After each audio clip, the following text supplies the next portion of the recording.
એને હું ગયો એટલે તરત મને ચર્ચા કરી અને બધી વાત કરી એટલે હું કાંઈ આવે છે બહુ સારી વાત છે તો આપણે એમને મળશું કહું એમ બરાબર છે ને અને અહીંયા તમને ગમે ને એવો વિષય છે કે અમે ગાય જે આપણી સાવ લુપ્ત થવા આવી હતી તો વિનોબા ભાવેના સમયથી લઈને અત્યારના સાધુઓને બધા ગૌ સેવા કરો ને ગૌ રક્ષા કરો ને પણ રાયડું નાખે કાંઈ ન થાય બરાબર નારાબાજીથી યાત્રાથી કાંઈ ન થાય અમે એક યોજના બનાવી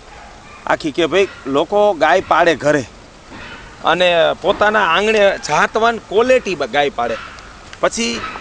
વૈદિક કાળથી લઈ અને જ્યાં સુધી આ દેશમાં વિધર્મી આવ્યો ત્યાં સુધી ભારતના લોકો ભરપૂર માત્રામાં ગાયના દૂધ ઘી ખાતા હતા તો એ ગાયના દૂધ ઘી ખાય અને એક ઉત્તમ ને ક્વોલિટી પ્રજા ઊભી થાય માનો કે આજે જાપાન છે ને એ માથા દીઠ 1 લીટર ગાયનું દૂધ ખાય છે અને એ તો ઓલી વિદેશી જર્સી કાવનું જ્યારે ભારતની દેશી ગાયનું દૂધ છે ને એ તો એનાથી અનેક ગણું ગુણવાન છે કોલેસ્ટ્રોલ ન થાય અંદરની રોગ પ્રતિકારક શક્તિ નાખી જીવન શક્તિ જેને પ્રાણ શક્તિ કહેવાય ને એ પ્રાણ શક્તિ દાતા છે બરાબર છે કે ભાઈ ભારતમાં